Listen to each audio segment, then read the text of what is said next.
I'm here and I'm feeling fearless. Exaggerated, that's what you assume. The story's over now, I must conclude. I am conflicted, watching where I step still, hanging in the balance. Not the life I want to live, I want to take it all. Standing tall, fear I weighed the person you are. Oh, break out, I've got to see. Spent all my life holding all of it closely. I played it innocent, a feel of discontent. I'm finally facing it all, fearless.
Here we are with voice mess ups here. Hello, hello, hello, ladies and gentlemen. I want to thank you very much for coming out today.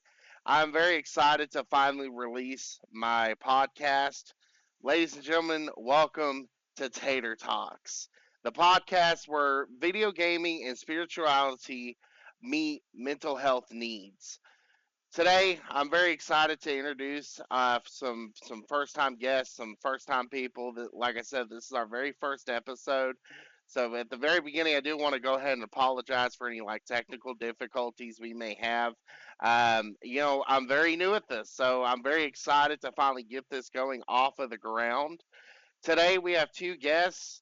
Um, we have Miss Katie and we have Mr. Aaron coming on the podcast today. So let's get right down to it. Like I said, once again, welcome to the very first episode of Tater Talks. The podcast, like I said, I'm Tater Todicus, but you can call me Tater for short. This is a show about, this show is a safe space where we can talk openly about mental health, spirituality, and gaming. Three things that are deeply intertwined with our lives. Whether you are here to find tips on managing mental health, seeking spiritual guidance, or just love gaming, there is something here for everyone. Now, I do want to say this podcast comes from a very personal place for me. It's inspired by my late brother and best friend, Sean Carver. We spent many nights gaming, reflecting on many, many different conversations just about life, politics, anything just going on in life. And and discussing our faith. After he passed, I realized just how powerful those conversations were to me personally. They helped me through some of the darkest times of my life, and I want to share that. I want to share that kind of support with all of you. If you're someone who needs a space to talk about life's challenges, or you're in a tight, or you're in the right, or talk about life's challenges, you're in the right place. So please make sure to subscribe, follow, and hit that notification bell so you don't miss any future episodes. And drop a comment down below if you're seeing this in the future when I post this up to our YouTube channel. So let's get the conversation started, guys. Katie, Aaron, how are you guys doing today? Great. Great. Okay. Okay. I'm Miss doing great Katie, as how you? well. You know, you Just guys a little feeling okay sleepy, but today? we're good. Yeah, how about you? Uh, it was kind of a struggle bus today getting started. Trying to get out of bed, get things working. Uh, getting the coffee moving. Um, what? I guess my first question will be, um, what? Why do you game? And what's your favorite game and why do you love it? I'm gonna let him go first. Okay. Well, honestly, it depends on the mood. Okay. Hmm. Like chill, relaxed time, I'll go play hunting games. I will play Forza 5 or something chill if I just want to relax and have fun and stuff like that. And especially when I'm like down in the dumps and I just Hmm. need me time, I will go play solo games, hunting games, um, something that just feels like I'm outdoors all the time. Yeah. So like Hmm. Call of Duty or like Hunt of the Wild. If you're Hunter of the Wild, The Hunter, um, Way of the Wild or Way of the Hunter, the two top ones I play. Call of Duty is just there for me to have fun with my friends. no, I got you. And I got you. What about you, Miss Katie? Probably COD for me because for me, COD has always been like a getaway. My father taught me how to play COD, and that's just kind of what I stuck with. Right.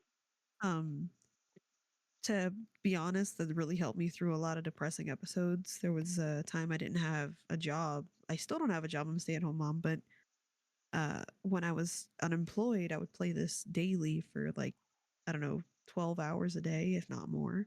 Right. It's the people on there. The people are what makes a game for me. I definitely believe in that. Yeah. My main go-to game is World of Warcraft.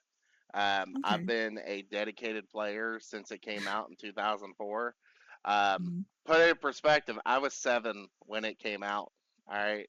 Um, Ooh. Here we are 20 years later because they're about to really celebrate their 20th anniversary. Um, being a part of gaming communities is very important. I feel from a gamer aspect. Yeah, you have your areas where it's like toxic, I'm better than you and whatnot. But at the end of the day, there's also the real core crew that you hang out with, whether it be like Minecraft, Stardew Valley, World Mhm. of Warcraft raiding, or even hitting up quads on Warzone. You know, um, so I definitely can understand that. How long would you say you've been playing video games? Um, I've always had some type of system. Right. I started out on PS2, Okay. so that would have been like 2004. Right. I was like 5, I guess, when I started. I But when I gotcha. really got into gaming, I was basically in junior high. I was 13. Okay. What about you, Aaron? Um, Honestly, it depends on like what aspect we're talking in. Like, I had PlayStation 1 when I was 8 or 9, where all the Need for Speed games, and but I actually started Deep diving diving. deep into video games more in middle school with when GTA 5 comes out, Yeah, when '09 with the original Modern Warfare 2. That's when it really started taking off, is when the older classic games that we all love and wish we could go back to started coming Mhm. out. I gotcha. Let me Halo. let me fix my screen here so I can see everybody. Halo, yeah. Halo I played 3 a and Halo lot of Halo. ODST was my thing. Yeah. See, me and my little brother played Halo Reach split screen for hours some days You just after screen school. peekers, you cheaters. Yep. And we would just mess around, build bases, and Nah, I feel that. it was just a fun time. I I was. gotcha. Forge was just the best.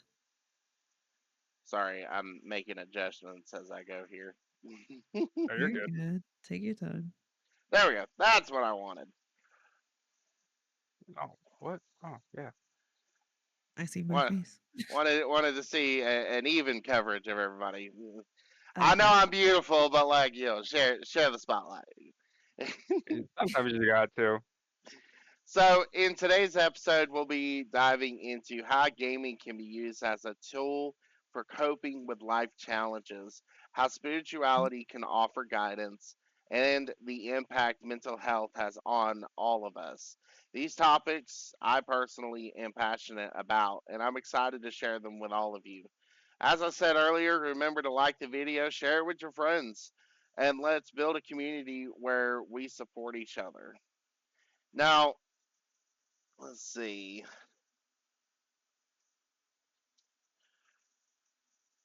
All right. Now, here's a deeper question.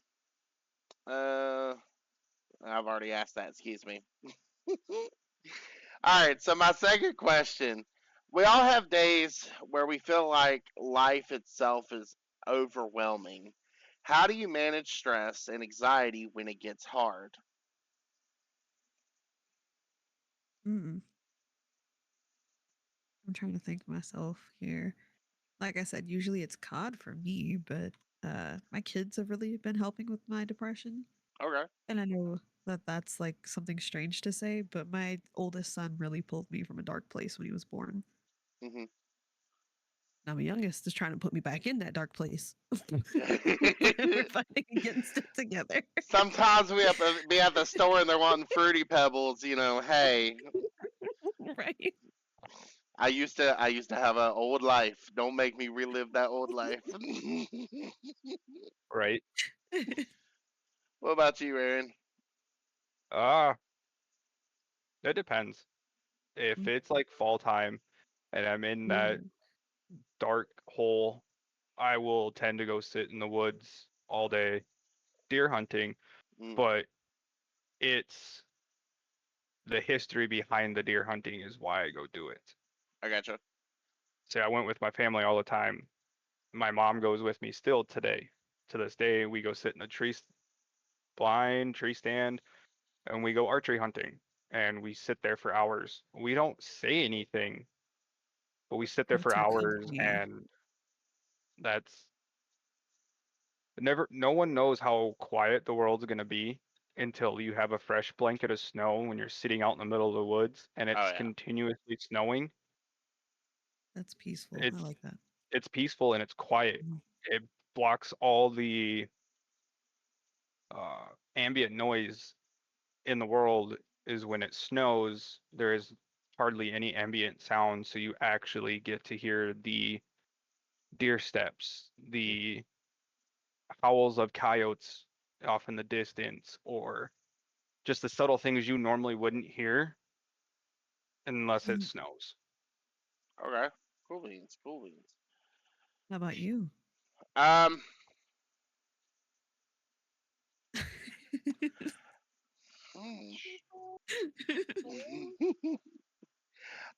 So when we've all went through the phase of 2020, uh, and yes. then of course the passing of my best friend. Hmm. Um, the gaming world really took it for me because I wanted to escape the reality of life. Yeah, I was going to work and I was still doing my job, but like when I came home and you know I was so when I come home and when Sean was around, it would not be abnormal for me to hear either the microwave moving from him heating up food, anime playing somewhere in the background, um, some music, some. We watch a couple of YouTube channels. There was always something going on. Or if I came home while he was still working, because we both work for a call center, he would Hmm. be on a call with a client, and I just come in and I just stay quiet. Hmm. Um, but when all that went away, the entire you don't really know how much sound is going on until you're surrounded by true quietness. And that statement where they say silence is deafening, it Hmm. was really a really big struggle. Because I no longer came home to all of that. I no longer. It was just me. It was me in the world. Hmm. And so, me going back to World of Warcraft and me talking to our crew, I really started feel connecting again.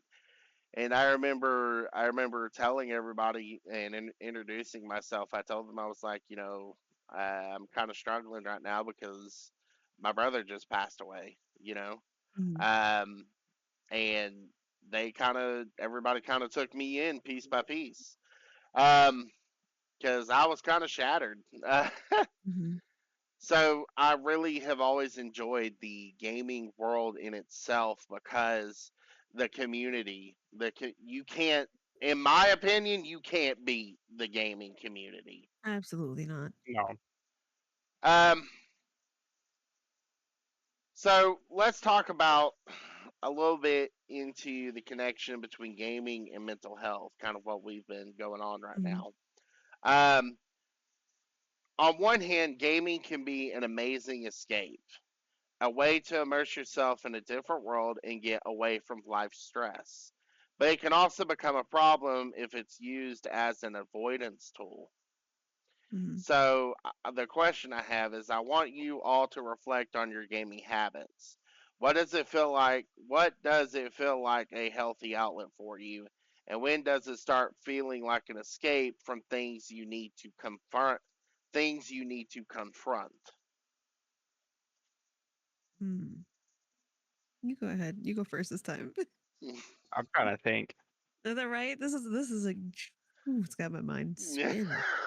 Even when I read this before Hmm. we started, I I couldn't think Hmm. because it's such a fine line between helping coping and being excessive. Mm, Like And obsessing over the game. Okay. like that fine line between where it's healthy and not healthy. And it's such a fine line that Mm-hmm. it's hard to see when it has become an unhealthy addiction to, instead of dealing with stuff, you do it so you don't have to. mm, And Mm, I do it yeah, a lot. I I agree with play that. games to not deal with stuff. Mm-hmm. I should have done stuff differently in my last relationship, and I know I shouldn't have used games to get out of certain topics that need to be talked about. mm. But with me, I couldn't open up. My walls were so thick, I couldn't open up. Mm-hmm. And that was the downfall. And I would always play so I could escape reality. And I would always cross that fine line when I would play there for 5, 6, 7 hours straight Mm-hmm. and not do much around the house or hang out with my kids like I should have. So I mean, it depends on how you look at it. Mm. You can have that line could be a mile wide for some people because they know how to handle certain situations better. For some people, it's within minutes being on the game for 2 hours, and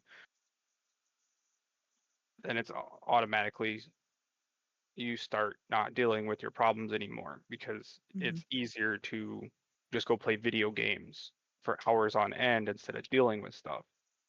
So it could be a fine line or it could Mm-hmm. be an ocean. It just depends on how you are mentally capable of opening up to people. I feel I that. know that I am mentally weak. I am so weak. And that's really hard for me, but I mean, trying to get into a therapist here, you're waiting a month, 3 months, and that's hard. So escaping in video games is way easier to me than dealing with the things that I should.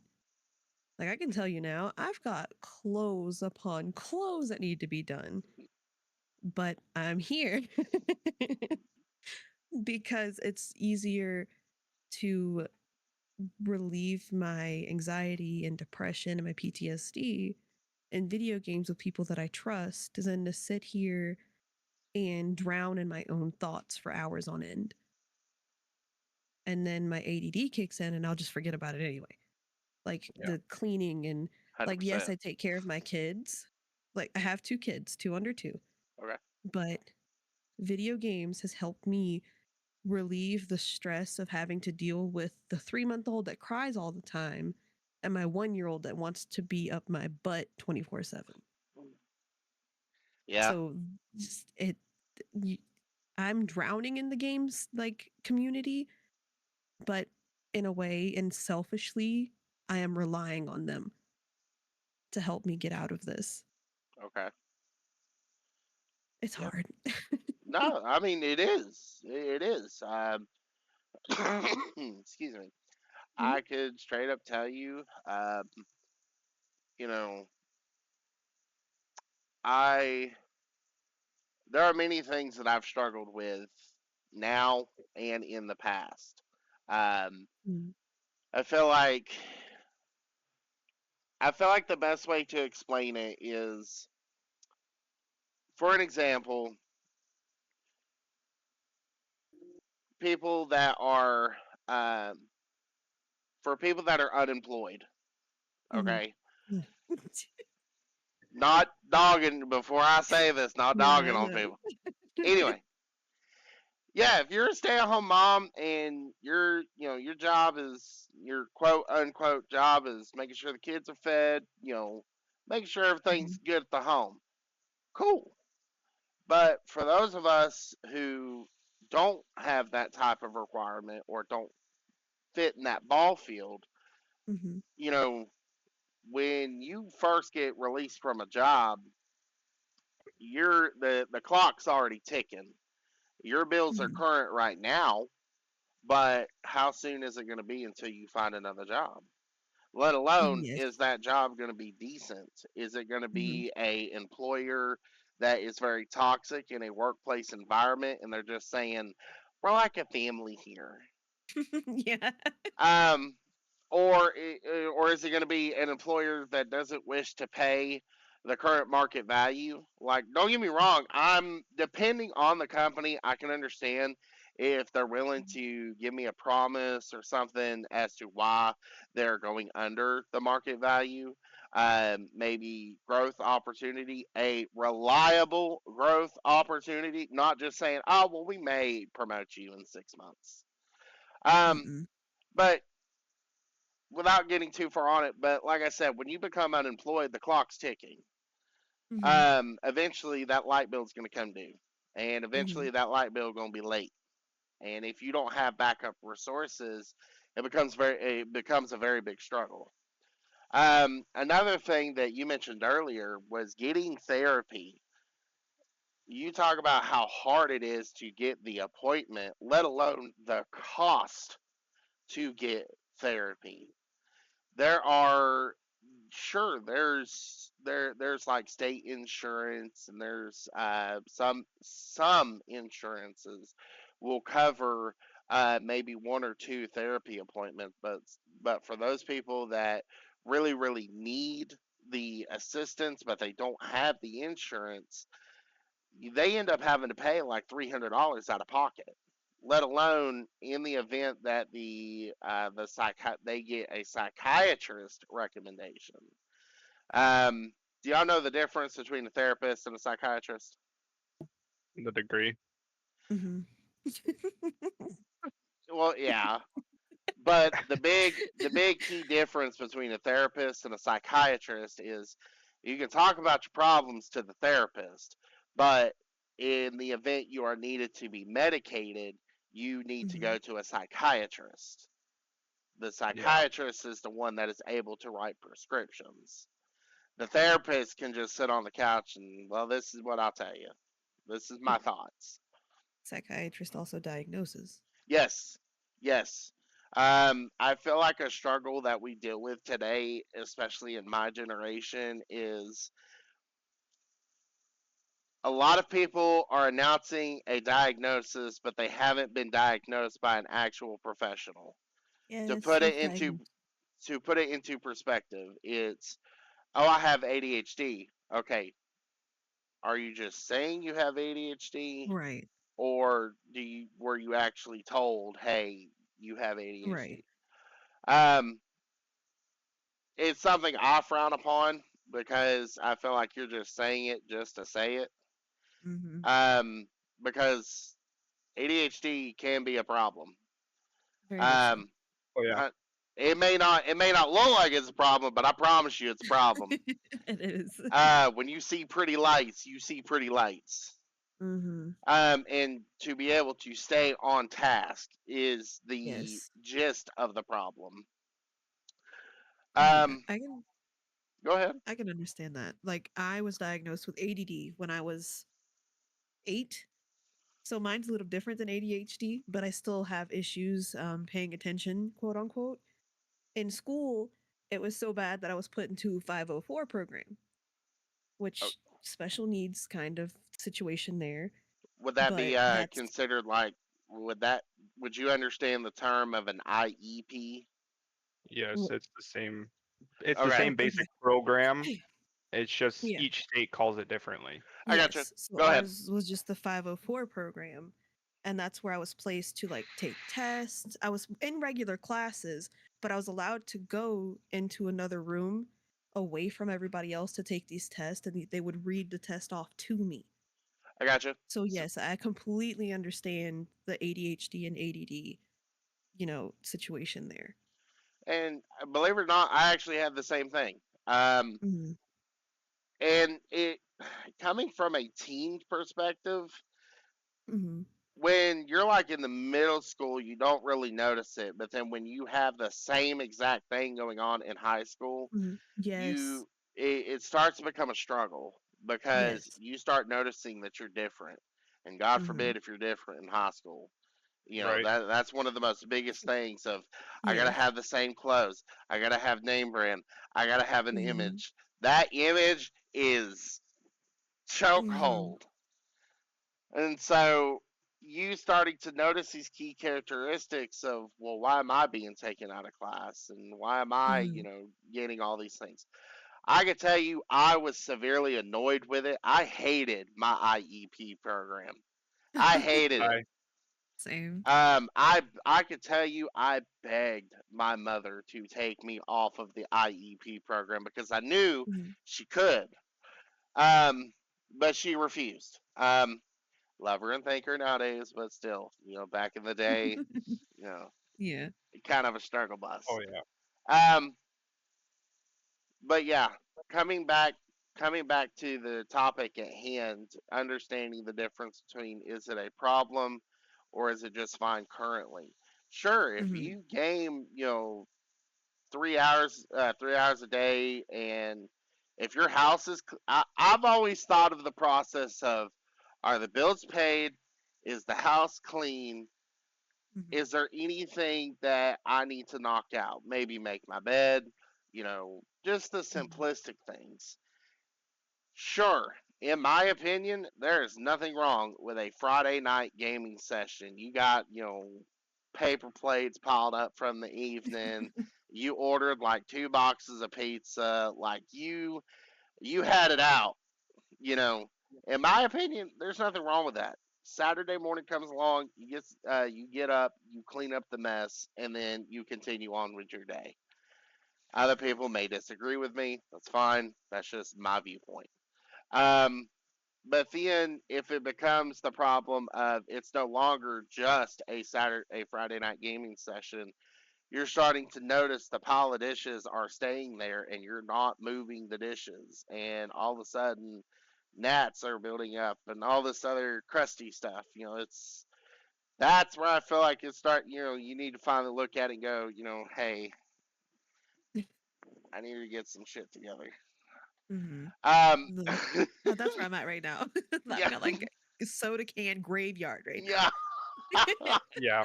I'm not gonna lie, I do too. you know, I mean, hey, like I said, we've all been there. Okay. Mhm. Um, let's see here. So as for my audience, whether you guys see this now or in the future, I would like for you to definitely get your comments on what is definitely going on in your lives and how do you cope with these questions that I ask all of you. This is not just for the people that are on this podcast. This is directly for you, the community. So I do want to make that be known as well. Don't think that this is just an interview of people and that's all I'm going to take. I do want to hear from the community on what you guys think and your viewpoints. Whether you agree with me or not, that's the point. Is I want to hear it. Let me hear it. Um, because I will always say this, and I'm gonna say this on the very first episode, and I will say this continuing forward. I will never say that I know everything on my topics. I am not an expert. I am not a professional. I am not licensed in any mental health degree. I do hope in the future I have spiritual leaders that wish to come in, or I have licensed therapists or people that want to talk to come in and talk about it. So that way we can actually get the professional viewpoint. Um, I don't want this to be my personal talking stage of everybody just sees my viewpoint, okay? Because my viewpoint is the one that doesn't matter. Mhm. um, Can we yeah, what's up? I would like to also get like your guys's coping mechanisms and habits because what works for me might not work for you, but it might work for other people and hearing your coping skills or habits might help somebody else if they try it out. Oh yeah. You want to go first, Aaron, or you want me to go first? The coping mechanisms. Yeah. Mhm. What are your coping Well, mechanisms? there Mhm. it could be a bunch of different things. I Okay. mean, yeah, gaming does help cope. but a lot of it's music too.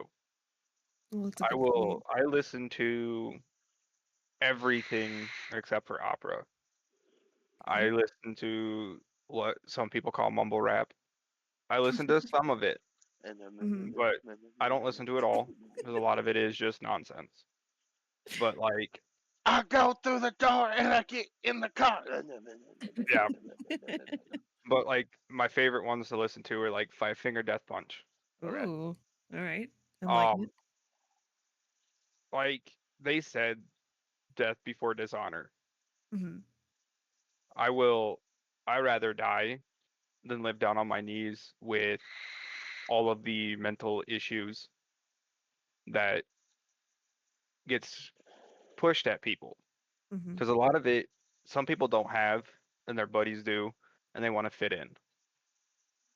Like, okay, cool, you want to fit in, but you shouldn't take the spotlight away from the people who actually have it. Hmm. Like, and music, it's just whatever you want to listen to. I mean, it helps. If Hmm. you, I know Skillet is a Christian rock band. I think it's Skillet. Yeah. Hmm. Yeah. In all of their songs, there's Bible verses throughout all of it. I am not a Christian, but I listen to Skillet, and sometimes it certain words within the song speak so much louder than the whole song itself. And I listen to that some days when I'm down deep, and it's I know some I'm not the only one that's going through it, and it helps to know I'm not alone with some of the issues I have. So, And do you listen to the words more or like the beats and the music? depends on the band. Okay. Like Skillet, I will listen to the words a little bit more. Okay. Five Finger Death Punch is the bass and some of the lyrics. Um, then I just listen to music just to listen and have background noise on, so I'm not drowning in my own thoughts. Okay. And it's just the noise. Okay. Yeah, 100%. Um, I think for me, my coping skills um, would be definitely music. Hmm. Um, I sort of dislike you because you said you hated opera. I Catch me couldn't outside. get behind it. I catch, can't get catch behind me it. outside. I like the I, Latin. So, I definitely. So, I was raised a, a huge portion of my teenage life. Like the last 6 years of it, I was really raised by my uncle. Um, and he was a very big opera and Broadway fan. Talking Stephen Sondheim, Andrew Lloyd Webber, all the big names in the Broadway industry. Um, his favorite actor was Romain Carenbleu. Romain Carenbleu is known for playing the Phantom in Phantom of the Opera on Broadway. Um, all these, I remember we could have hours of conversations about Julie Andrews, Hmm. um, and what she used to do, or B. Arthur before she went to Golden Girls. Um, B. Arthur is Dorothy from Golden Girls. Um, Hmm. I listen to a lot of Broadway, barbershop, Hebraic, religious music. Um, and then I also do my car karaoke. Um, when you're on the love Shower way, listening in the karaoke. car. yeah, yeah.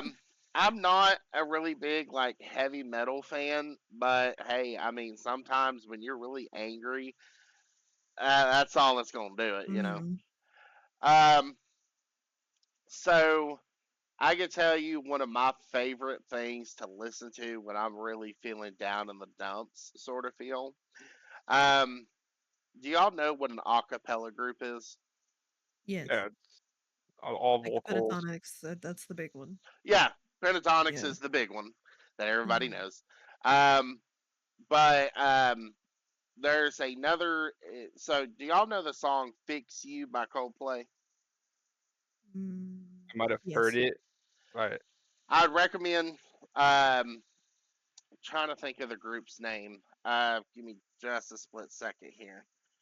You're good.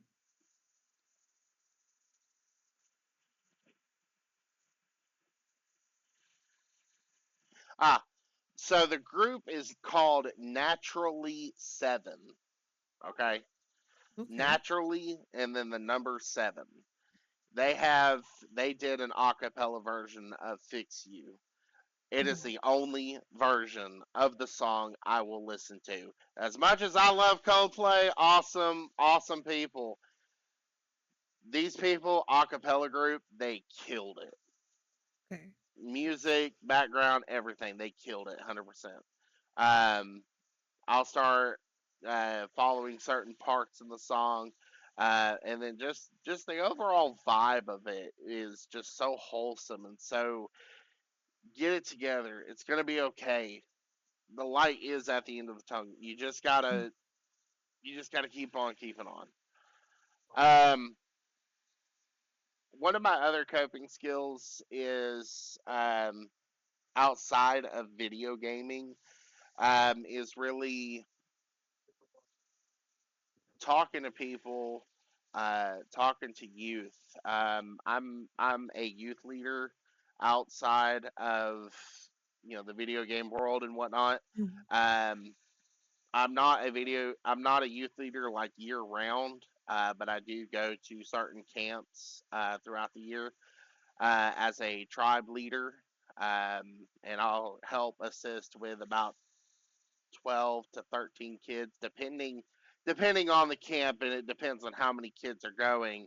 When they divide it up, it really depends on how big your roster is. Right. Um, and so that really helps me cope because you wouldn't believe what you learn as a tribe leader. Like you think you're going there for yourself and for the kids. By the end of the week, you start understanding that these kids have actually taught you something. Mhm. It's a very powerful experience to go to these camps. Um, this year, I only went to one due to the circumstances of this year. I went to Camp Yeshua at the beginning of August for in Stewart, Oklahoma. Very wonderful camp. Loved the management. Loved the worship group and whatnot because one of the biggest parts of that is yeah, the worships group there is there, but the worship team is not there to make a concert. Mhm. And I feel like that's a very big problem with a lot of it's one of the reasons why I don't go to mainstream church is because a lot of worship groups are there to make a concert, fog machine Mhm. and big pretty lights and all this other stuff, yeah, don't get me wrong, it's nice, but where do we go ahead and draw the line and say this is a concert, not a worship service? Mhm. Right. yeah. I didn't get free tickets to ACDC. Kid, if you did, let me know. We Yeah, can go. right, right. Um, and it's not to dog on any churches that do like that. I mean, if that's how you run if that's how you run it, that's how you run it. But like, that's just my personal viewpoint because the gist of the worship service is to provide a coping skill for you to finally confront the Father.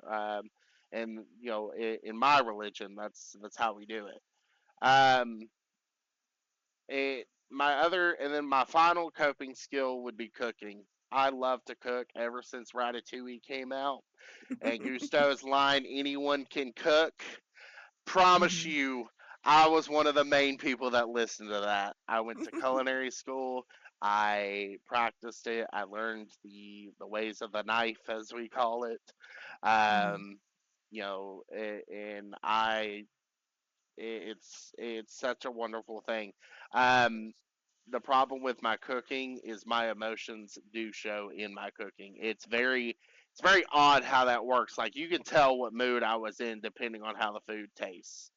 Hmm. Um, I guess my coping skills would be the same as yours. Basically, just music is a big one. Hmm. But I also am very artsy. So outside of video games, I crochet clothes pieces. I just made a Beetlejuice top for my sister, so she can go see the new Beetlejuice movie in the theaters. Okay. Um, but I also I may not look like it, but I love to dance. Actually, I learn a lot of choreography, and those are just basically mine. Mm, And again, my kids really help with a lot of coping as well. And I know I shouldn't rely on my kids, but them just being around helps me quite a bit. Like family was my big thing, and then I moved 1,600 miles away from them. So my kids are my everything. Oh yeah, mine too. I, yeah. My daughter actually pulled me, actually got me sober. Oh. I Okay. was the year before she was born, I should have gone to rehab. Mm-hmm. Every day, if I had 2 days consecutively off, I was drunk. I Mm. mean, I'm not talking just like, oh yeah, I'm tipsy. I'm talking, I would go through a 30 rack and a half a bottle of Jack, the big Mm. 750.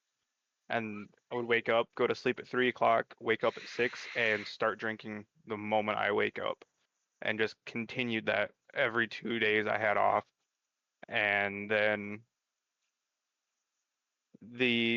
year, so she was born in December, and then that January was the last time I got really, really drunk was for New Year's. And like I drink, but it isn't as dangerous for me anymore because she helped me out of that dark hole that I was falling into. Mm-hmm. And when I finally got to hold her, it made me realize that I have something to live for now. Yeah. And I will say 100%, talking man. to my friends helped quite a bit. Like for a while I felt like a outsider because out of all my like mama friends, I was the only one that had a C-section or had the C-sections, and meeting fired mama has helped quite a bit with coping with that as well. No, there's nothing wrong with having a C-section. Right. Uh no, not talking shit on my husband here, but he constantly is like, "Well, I feel like crap because I didn't get to witness the birth of my child I get you. See, my or oldest, I never children." got to. Mhm. But She was a C-section baby. he wanted to see them get pushed out, and I'm like, "Babe, if my body would allow it, I would have." See, I But couldn't do it. When we had my son, I was in the room with her, all that. Her mom was there. I mean, I couldn't go down there and watch it. I mhm. mean, cutting the umbilical cord was weird enough for me. It's something else. I think you got it from here. All right. I love you so much. I let you know. Stay in there. Yeah, All right. Yeah, I'll be I outside. Just. I mean, I was up there in the bed with her, comforting her. I didn't Mhm. care if I got blood on my pants. I was in there helping her cope with it, and just the moment when it was starting to happen, I was like, I'm just gonna stand up here by the head. I'm not going down there. I'm a And head out. I, yeah, I almost like I can do blood and guts. Mhm. I mean, a deer hunter. I deal with blood and guts all the time. Right. Okay. But I, I almost passed out after he was out and all that, and I happened to look down and I almost passed out. My husband tried to watch over the sheet as they cut me open, and I was like, "Sir, what are you doing?" He's like, "Oh, I want to see you." And I'm like, okay." Nope. And he walks by and he goes, "Yeah, all your intestines and stuff were out. It was a sight." And I was like, "Yeah." Did it bother Yeah. you? He's like, "No." Yeah. See, That, when they told me I couldn't watch, and I was just sitting there counting ceiling tiles the whole time, and I think there was 27 full tiles, 8 different lights, and so many certain like half tiles. Because you just be I watched looking. You just be I looking watched the around. blood. It's like that light's a little crooked, huh? Yeah, Right? I watched the blood from the suction tube for the C-section of my oldest, Mm. and I was like, that's not gonna look good if I get up anywhere. So I sat in the chair, talked to her mom, and watched her, and I got to hold her first. And what really freaked me out is when she started turning blue because Oh. they couldn't get all the amniotic fluid out of her lungs. So I she gotcha. couldn't, her oxygen stats were low. Hmm. So watching her go from vibrant pink to purple Mm-hmm. freaked me out. I will say my Hey. C-section gave my C-section gave my husband, the second one gave him PTSD. The first one was an emergency, happened within 20 minutes. Oh, hi, baby. But it happened real fast. But the second C-section was planned because I'm an idiot and got pregnant 4 months after having my C-section. Girl. No, no. Yeah. What? Yeah. You're supposed to wait 2 years, just so you know. So the second one, they had brought me into the room and did the spinal tap without him there. Okay. So I had to sit there with this long needle going through my spine, and they wouldn't let him in during that part. And he was like, "What the hell?" And then when we finally got close, like the baby was pulled out and everything, the last thing my husband heard before they kicked him out of the room was, "She's losing a lot of blood. We got to hurry this up." And then they told him he had to get out of the room. See, And he I freaked out. yeah. Don't get me wrong. I'm not a father. I'm not married. I Mhm. don't have kids. Mhm. XYZ. But I'll tell you right now. I am certified in trauma care, and the Mhm. moment you tell me that, and my partner is giving birth, I'm gonna have something to say. Um, Right. Yeah. um, And then they sewed me up and they were like, "Oh, it shouldn't be too long."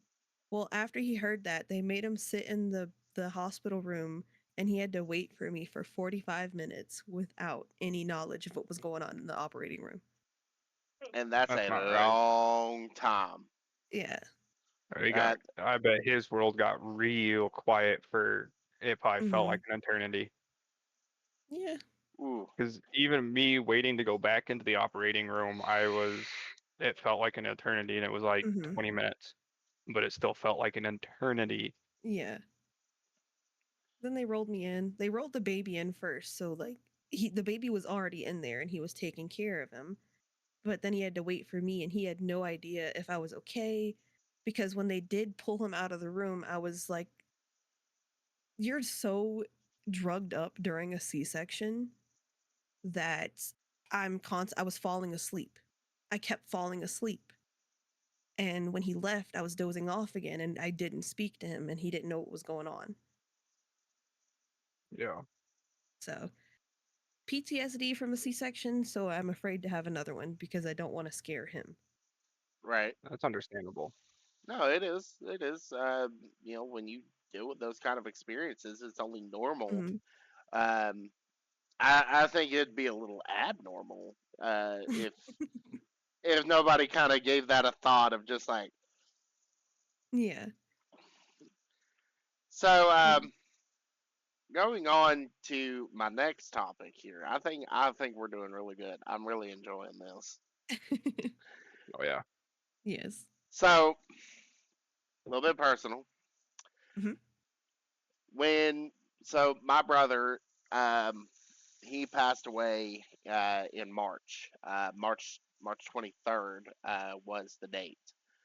Um, so when Sean passed, as normal, it was like a piece of my world went with him. Yes. Um, 100%. for the first few months, I felt completely lost. Like you could Mhm. tell at work, I didn't want to talk to anybody. Every little thing was like a nuke going off in my head. Mhm. And during that time, I was a training manager for TurboTax for Intuit. I had to lead 60 other agents and Oof. train them on how to do their jobs and then deal with their issues as to why they don't like doing the job. And I'm just like, well, you applied and you accepted. I don't. Right. A plus B equals C. Right. Don't know what to tell you there. But like I said, I felt completely lost. Gaming helped, Mm-hmm. but so did finding ways to connect with my feelings instead of avoiding them. And that's something I want to talk about currently. How Mm-hmm. can we embrace so my question at the moment is how can we embrace the hard stuff and not just run from it? Mm.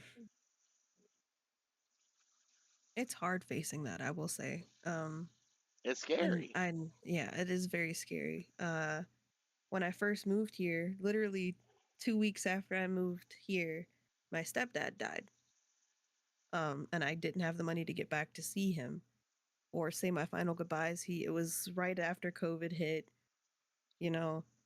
Um, what really helped me through the hard times was GTA roleplay, believe it or not. Okay.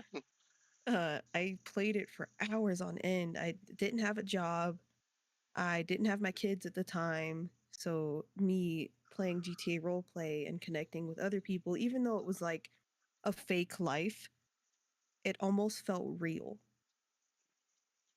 And that's how I escaped mine. I mean, it's not a healthy coping. No. Definitely was not healthy, but that helped me so much to get out of that dark place. Okay. And it took a while. It does definitely takes time. It took me over a year to get over it, but that's how I got out of my dark place. Okay. Aaron, I'm not a good person to answer this. the Uh oh. spotlight's on you. All right. I bottle my shit up. Okay. I That's don't I I mean don't that's a good one too. like everything I go through I bottle it up. Okay. And it just sits and sits and sits. And I don't cope with it. I just let it eat at me every day all day until it finally releases and I snap on people Mm, because it got too much. Mm-hmm. I don't have a healthy because even on video games I will bottle it up and I won't release it. I won't talk to anybody about it. It it's very hard for me to open up and Mm-hmm. face problems yeah. that I'm dealing with and I don't open up. I have mile high walls, I have 10-foot armor. I don't easily just shed it and open up to people. Mm-hmm. So I was always raised to don't deal with your emotions, bottle it up, and like I shed one tear at my grandpa's funeral. And that's when I looked at my dad, noticed he was crying, so I couldn't because I had to be strong for him. Mm-hmm. So I shed one tear and I haven't coped with dealing with losing both my grandpas in 6 months. Mm, So I'm still bottling it up. I snap on people when stuff gets too heavy and I don't cope with it. mm. That's my biggest downside. I don't cope with anything. I just let it eat at me and just deal with it later on down the road. Did That's your parents raise you as like men don't cry? Nope. And Suck it up. that's essentially what I was about to get into was Mm-hmm. something that you said earlier was um I'm raised to reserve myself. I feel Mm-hmm. like a lot of males are told that's how you need to live your life. Mm-hmm. Don't ask for Yep. help. If you're struggling, you struggle on your own. Yep. When you need help, there's nobody there to help you. Um, Once again, before I say this, I'm not dogging on anything, but I will say most of my research is based on statistics. Mm-hmm. Whenever there is a domestic violence issue, there is always a shelter for women and children. Mm-hmm. There's always. There's Yep. a crisis line, there is a help party, there is coalitions, I could probably list off 20 different places in my area alone for the needs of women and children. Right. Nothing wrong with that. There's none However, for men. there is nothing for men. Mm-hmm. Call the 1-800, call the 899 number, the suicide hotline, and they'll give you Mm-hmm. some resources. You try to call United Way, they'll just give you another phone list. The Mm-hmm. problem that I see is regardless of if it's, and this is not this well, yes, the topic currently is like when it comes to men, but it's now getting to the point where if families in general are struggling and they tell you to call Salvation Army or United Way, they don't help either. Nope. They do the same thing. They you get told call 411. You Mm-hmm. call 411, they give you a phone tree. You use the phone tree, and then that phone tree gives you another phone tree. Nobody's finally doing anything, Yes. and that's a problem that I do see is um, coming back to 2020. Okay, now I get it. 2020 was a very heightened a lot of people.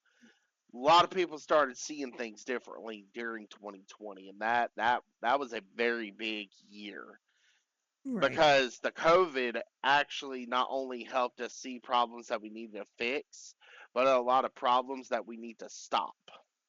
Mm-hmm.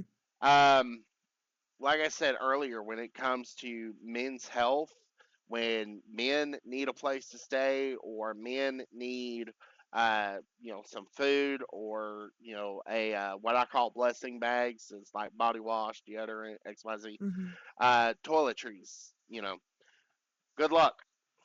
Yeah, you're put on the back burner, which it's so dumb that it, men just have to deal with it. Basically, that's what they're saying.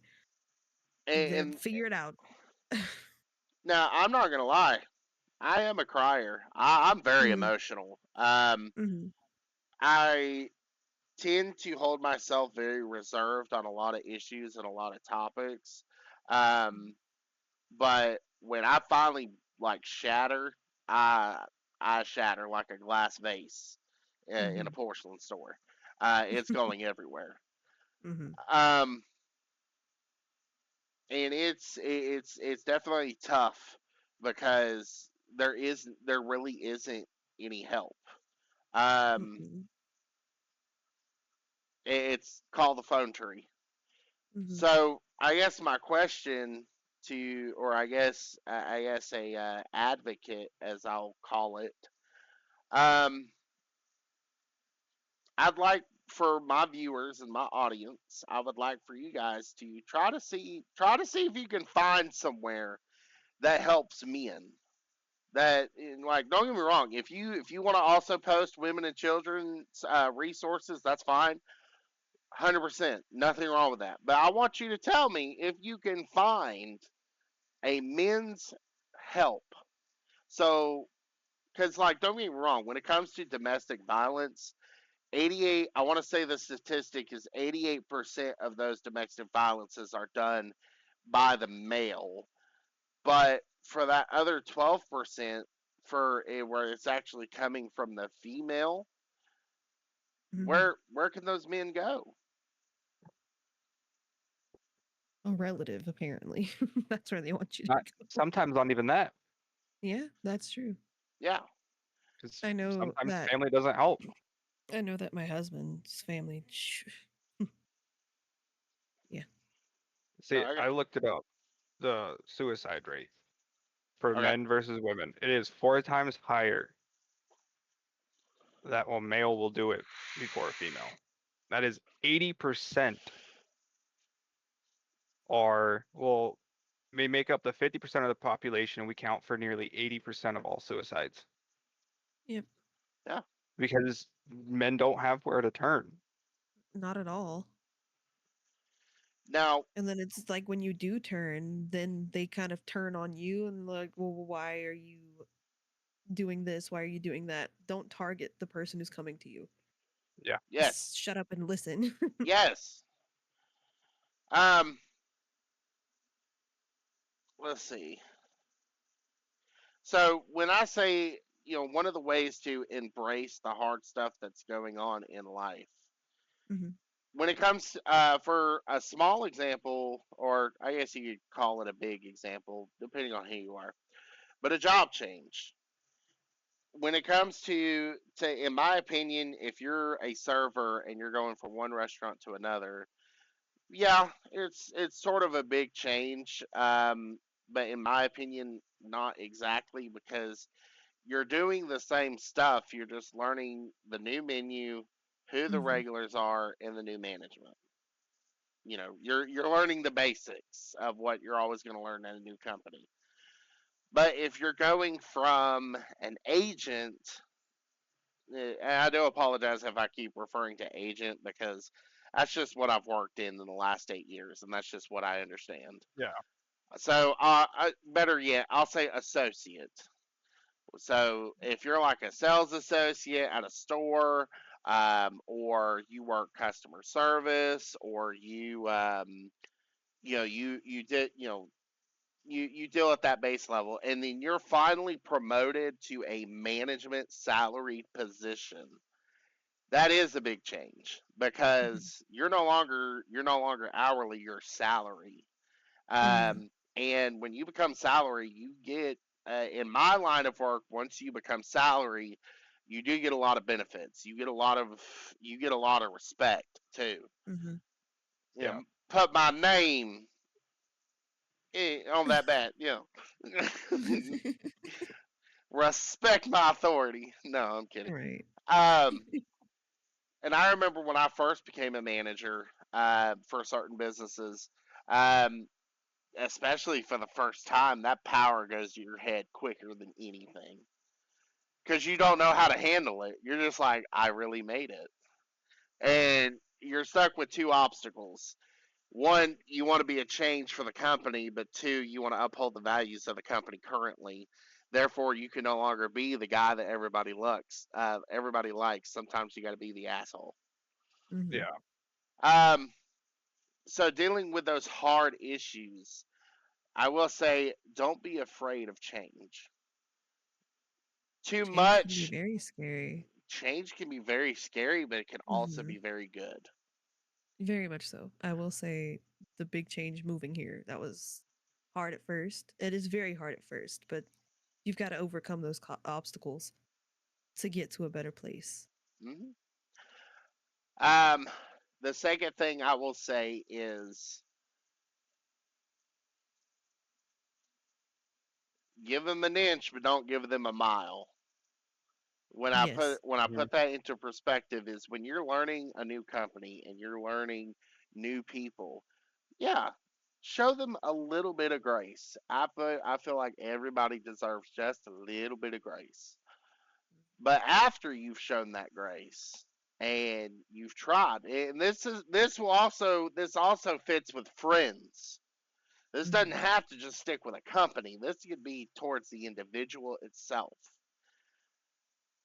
Give them a little bit of grace, but if they abuse that grace, then at that point, cut it off. Hmm. You know what your moral values are. You know what you believe in and what you trust in, and what is right and what is wrong. Do not let friends, companies, businesses, whoever, abuse those moral values, because peer pressure is one hell of a drug. Hmm. It is.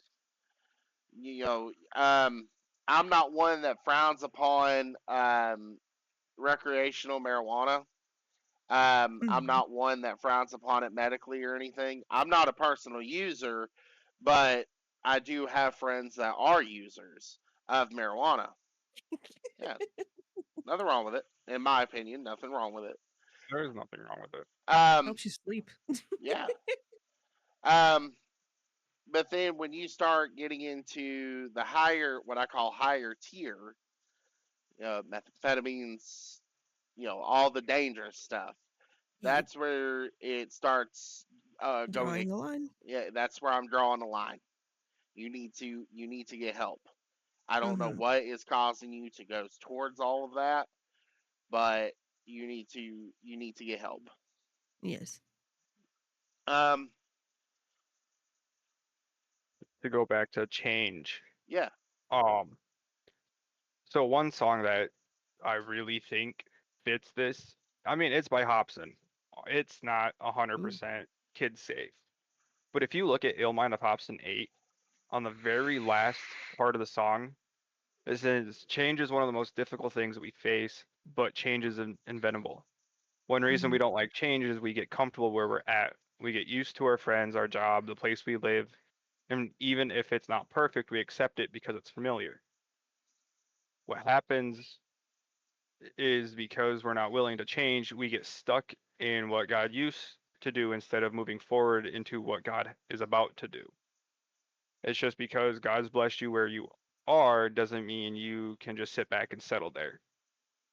You have to stay open to what God is doing now. What worked 5 years ago may not work today.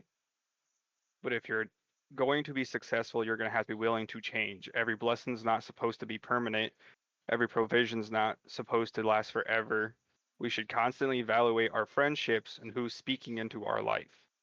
Mm-hmm. Who are you depending on? We make sure that we're not dragging you down, limiting you from blossoming. Everyone's not supposed to be in your life forever. But if you don't get rid of the wrong friends, you'll never meet the right ones. You're supposed to go with the flow of change. Mm-hmm. 'Cause whether you like it or not, people are going to leave. People are going to stay.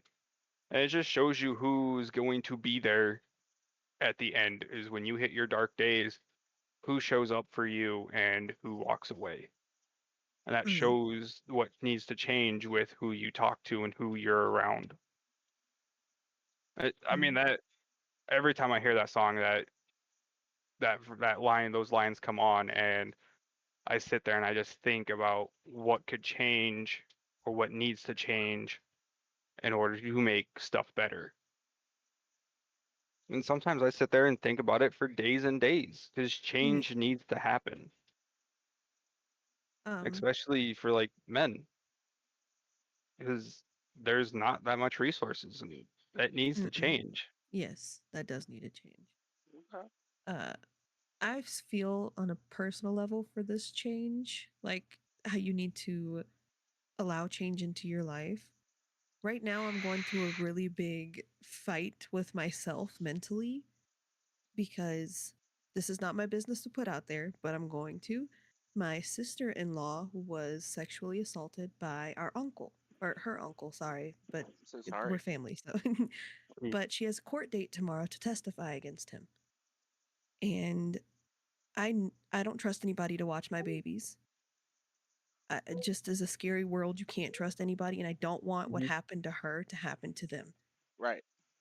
So I finally allowed myself to get these babysitters tomorrow that I trust with my life to go to this court to help her mentally, just to be able to sit there and be there for her because she has nobody on her side of the stand.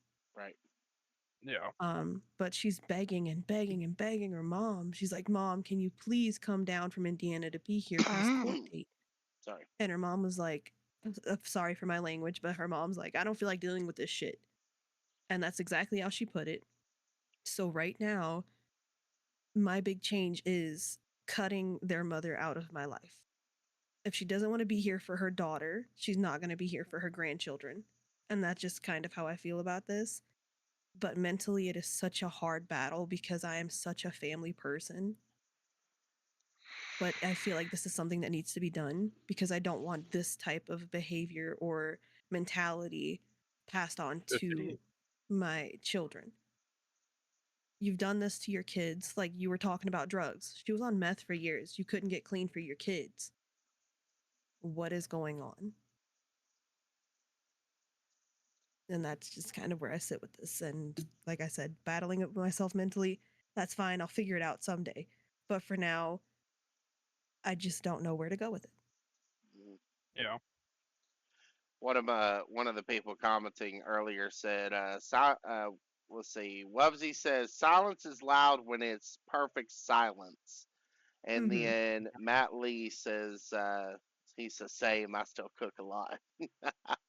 Yeah. I When appreciate. that when that person said silence is louder, I'm sorry, I forgot what you said. Let me go see. Silence The is silence louder is when it's loud when perfectly it's quiet. perfect silence. That that was typed out when you were talking about being in the deer stand and being able to hear all of the nature. I got you. Hmm. And that is the perfect quote for that because it really is. But it's a nice silence that you need. Oh yeah. That's like people who take their shoes off and go walk outside barefoot for a while just to feel closer to earth. I love that. Right. I actually have. If I find it, I will read what I wrote, and I saved it on Snapchat. Okay. I was just sitting on the ground during a winter storm. It wasn't terrible, but I was out Mhm. deer hunting. And if I can find it, I will read it. Peanut, please hold on 1 minute. No, you're fine. Let me know when you find it, and I'll definitely. I would love to hear it. Mhm. Like, Yeah. don't feel like you got to be like on the spot right now. Well, I'm looking for it. Yeah, I take your it's a time. lot of photos on my phone right now. Take your time, man. Um, but yeah, I'm really enjoying the discussion. There's a lot of things. Change is very tough, but change is also very good. I've Yeah. had to deal with a lot of big changes in my life. My family, so I was raised as a military brat. I Ooh. had a stepfather. I had a stepfather in the military, in the army. Uh, Go Night Stalkers and Rangers and 101st, 101st Airborne, 165th Mountaineers. Sorry, had a little You're flashback fine. there. Um, Anyway, uh, I myself, of course, never served in the military, but I did get to see a lot. We traveled around. Um, I got to see how my stepfather performed during that time. He served a total of 16 years, and I think he did a total of 6 tours. Don't quote me on that, but I think it was about 6 tours. Um, and the big changes of being a military brat is you are always moving. You Yes. are you are moving just with the same as the family member. When they get orders, you go too. Yes. Um, we went from Fort Benning, Georgia, to Fort Campbell, Kentucky. From Fort Campbell, Kentucky, to Fort Richardson, Alaska, which is also known as Fort Elmendorf because it's a joint base with the Air Force. Um, and it was very rough for me because I couldn't really plant my feet everywhere. Um, it was when we finally got out of the military. I was in the eighth grade, at the very end of my eighth grade year, and coming into public school was very odd because you had friends that you had people that were like, oh yeah, me and him, we went to elementary school together, we've been going to the same school for like the past 12 years, Mhm. XYZ. And then you had me just, what. Deer in the headlights, basically. Yeah. I did um find it, by the way. yeah, go ahead. I wrote like this like 3, 4 years ago. You're I good. was like, you never realize how peaceful the woods are until you're alone, sitting or in them, seeing the snow fall and the white trees move with the breeze. When you are in the woods, when you are in the woods, how it seems the world just stops. When you start to think how your life can become peaceful again, like when you were young and your mom used to hold you in her arms. That's how I feel out in the woods. It brings me peace. Of course. I guess in a way that would be like me going fishing. I love Oh, like I love being on a fishing. boat. I love fishing, but the silence is just you never know how much you need it until you're there. Oh yeah. Yeah. Oh yeah, at first it's awkward.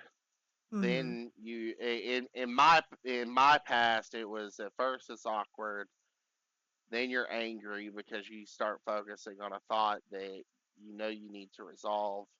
Then then you get to a phase of sadness because it's like the 7 stages of grief. Yes. Hmm. Um, Yes. it's funny how that works, but hey, that's kind of what it is. Mhm. You start accepting the problem after you've cried about it or you've lashed out a little bit privately, and then you start trying to cope with it. It's where you're Mhm. using your coping skills on those. Um, because, I mean, we don't want to hold it in. As much as we are taught to hold it in, we don't want to. We shouldn't Right. have to. Um, so I can definitely understand that. And like I was saying earlier, this is moving on into my third topic of the discussion. Um, was coming back to faith, spiritual, or I'll say spirituality, um, because I understand. I may not be right. All right, so I don't believe in like there's the one supreme religion. It's just there's my beliefs and there's everybody else's.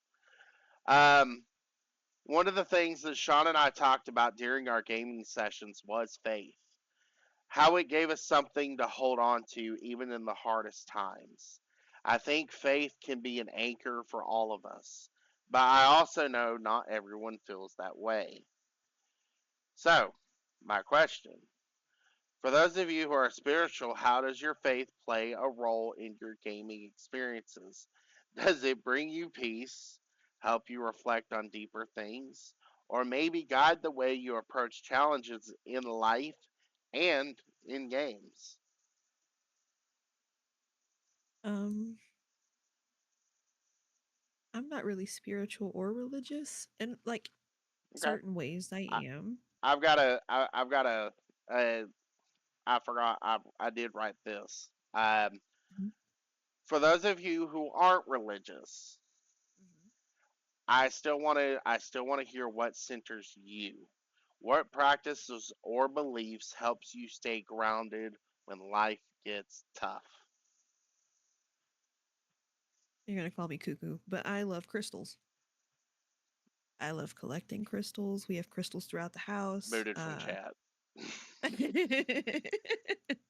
I'm not into witchcraft, dang it. But even just holding a crystal, like certain crystals will make me feel better. I Okay, also believe in like essential oils. okay. More Um, natural. yeah, in a way, almost witchcraft, but it's not. New age. Where Yeah. where can we exactly draw the line? No, I'm kidding. Look, just be happy I'm not into voodoo. From I'm being kidding. from Louisiana, everybody's like, "Oh, voodoo," and I'm like, I'm staying away from dark magic or so black magic." so I can definitely get where you're coming from. Mm, Believe it or not, there's scientific research on how our bodies uh, can respond to the natural, just nature itself. mhm, Um, in my belief, if I was to kind of match that, mhm, it's not necessarily um, having a connection to God, but it's in my viewpoint, it would be the mhm. not to God Himself, but what He created, being appreciative of what He Yes. created, if that makes sense. Yeah, Go ahead, Aaron. I agree with that. Um, See, like I'm spiritual. It's more the old gods, like Odin and Thor and Like Loki, Greek types. Nordic, Nordic. Okay, okay. Vikings, what people Ah, call my it. husband loves It's Viking. Norse I love paganism. it. Okay. See, what really made it set for me is I watched a video about it because I wanted to learn about it. Okay. It's when a video came up says, "Why did you choose Norse paganism over Christianity?" I'm not dogging on Christianity Yeah. and Christians. Um, but in there it says the gods don't want you to um worship them. They want you to worship yourself because you came from them and to So, admit your faults just like theirs, like they do. so necessarily a sense of oneness, if that would I be Yeah, kind of it's coping on that? instead of like how Jesus puts it, worship him because he is who he is. They want you to worship yourself because you are part of them. They want you because in a way you're part of a god. Okay. You came from them and they want you to admit your faults just like they do because no one's perfect. No one can be perfect. And everyone has faults. And the fact that they say that they're going to admit their faults as long as I admit mine, that really like it stuck. Okay. And like how Thor gives you power and to be able to get over things, and Odin's the wisdom and the all knowing and guides you through what is going on. Like it's something new, and Odin has the wisdom to help you get through it. And since you came from Odin, you have some of the wisdom to help you see where you need to go. Mm, So I mean, I look at it like that, or like Fenrir the Wolf, which is where I got my gamer tag and all that. Um, is all about nature and like being outside and being one with the earth in a way. So I mean, it just something helps knowing that I can admit my faults and not be judged for it, and to be able to know that I could have possibly was part of something bigger than myself at one point in time. That just it helps me get through the days, knowing that Odin is guiding me through the wisdom I've learned every day and showing me how it's okay not to be okay. mm. Because we all have problems and we all have our faults and we have to admit them, and they're never going to turn their backs on us, Okay. which it's a great feeling to know that if you admit your problems and your faults that you're still going to be cared for and accepted when the time comes. Yeah, 100%. So, a little bit about me. Um, I am not considered a mainstream Christian. Mm-hmm. Um, I was raised Southern Baptist.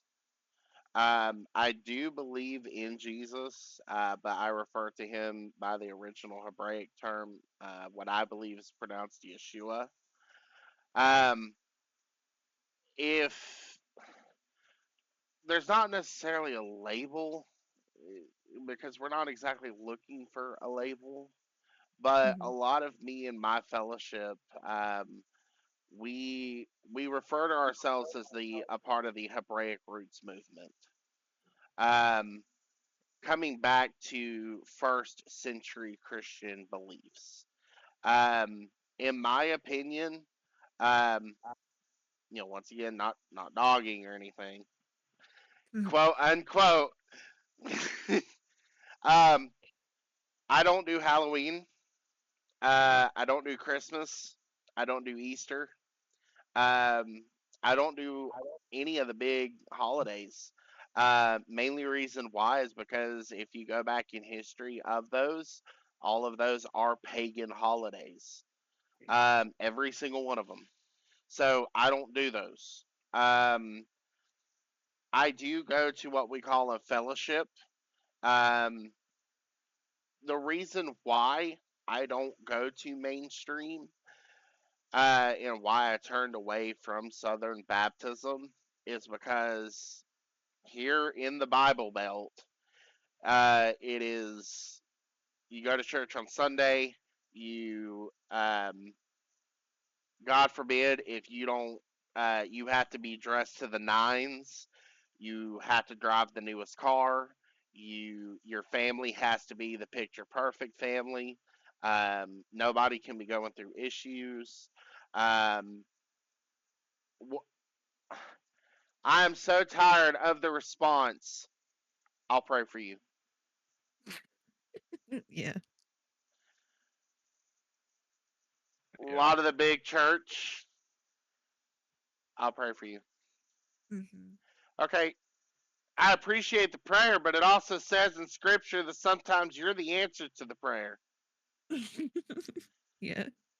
Yep. Um, so me and my fellowship, uh, we do nothing but research. I will never. We all, along with my statement earlier, my my fellowship believes in this statement. We will never say that we hold the supreme doctrine, and that we are right. At the end of the day, we may be doing it plumb wrong. At when the end comes, when the end comes, and we die and we pass away, in my opinion, Yeshua could look at us and say, "You're still 27 steps off." But we try to live the Hmm. life as best as we can. Right. Yeah. Um, and so a lot of people they kind of disagree with me, and I'm okay with having those conversations. Um, I'm not gonna say that I'm a pastor or a deacon or an elder or anything like that. I hold no forms of religious leadership, but based off of the research that I do and actually deep diving, not and one thing that I will also say is a lot of people don't really like the only evidence that you come up with is scripture based. Hmm. If you can find something scientifically, mathematically, geographically that is actually something that you can hold in your hand, then they'll start to work with you. And Right. so that's been my gist. I've been a part of this movement going on 4 years now. Um, and that's been my movement is right now I have three different lessons that I've made over the 4 years, to where I'm able to provide that to people. Yeah, there's a little bit of scripture, but I'm not using the scripture as the main anchor point. I'm using science itself as the main anchor point, so that way people have a actual better understanding. Hmm. Yeah.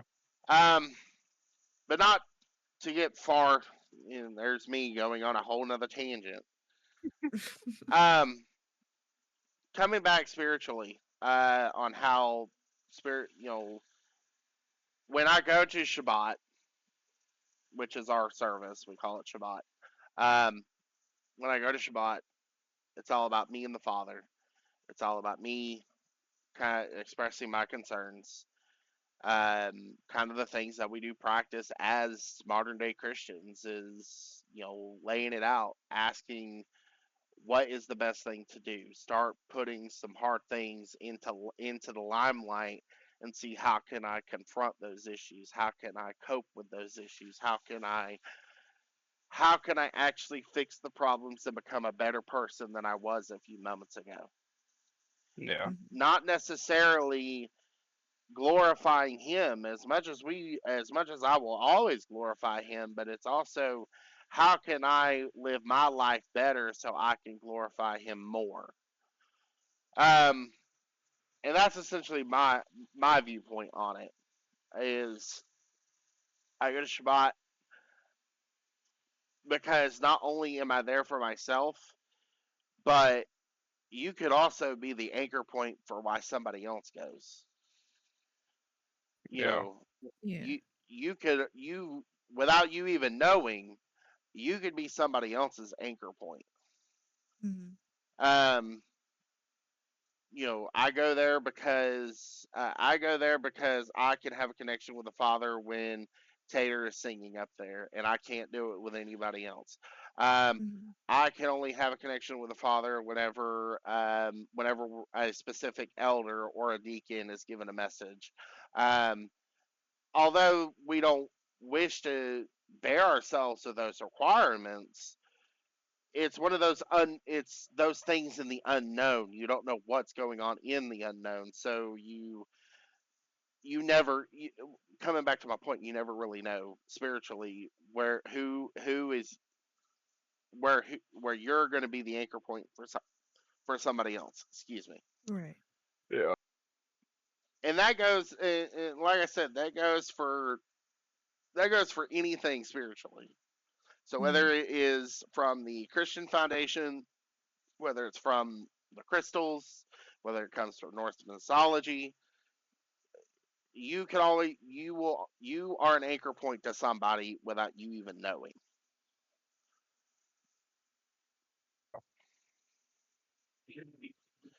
Um, so I want to kind of turn this a little bit towards our audience.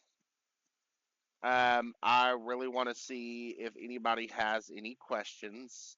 I do apologize if my screen looks kind of messed up here. I'm running off of one monitor, so you'll have to forgive me. But if you type in the chat or you type in I think on Facebook, there's a comment area.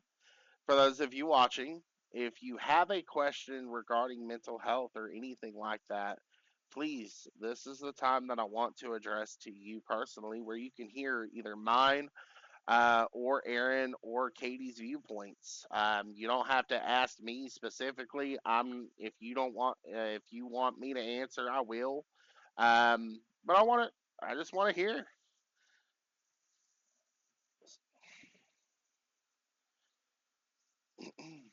How did you get your OBS to look like that?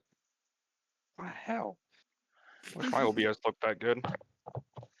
So I have a couple of things. That's going to be a word I start using, and I'm going to hate it. My anchor point is, of course, OBX, but I have everything communicated in through a website called Stream Elements. You can start an account for free. Oh yeah, I You, have that for my overlay. yeah, Yeah. um, Stream Elements is good for widgets and stuff. and Yep, it's I free. have it for. Commands. It is. Commands as well.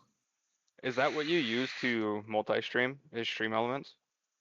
No, so Stream Elements is the anchor point as far as the overlays and the kind of the oohs and ahs of what you see around me. In Mhm. the end, what I use to multi-stream is Restream.io. That's what Um, I figured. yeah.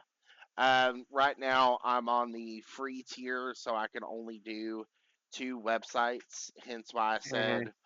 Hence why I said, right now we're live to Twitch and we're live to Facebook, but we're not live to YouTube. Um, Okay. as soon as I can pay for a subscription, Yeah. which is like 19 a month, Yep. then I can stream to all three platforms at the same time. Okay. As long as the internet gods are there to hold the bandwidth. Right. But normally I will always, I'm only going to be hosting for Facebook for the podcast. I will be normally streaming my gaming to YouTube and Twitch Okay. because I really like playing World of Warcraft. I have a bunch of guild mates that go on there, and we all have a bunch of shenanigans. It's a good time. Okay.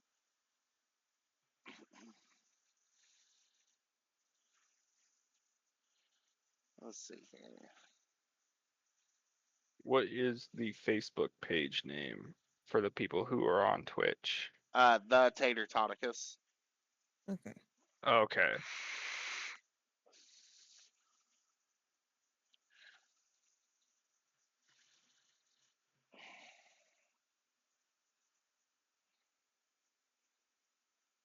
Oh my god, I keep opening Snapchat on my computer on accident. You're Stop.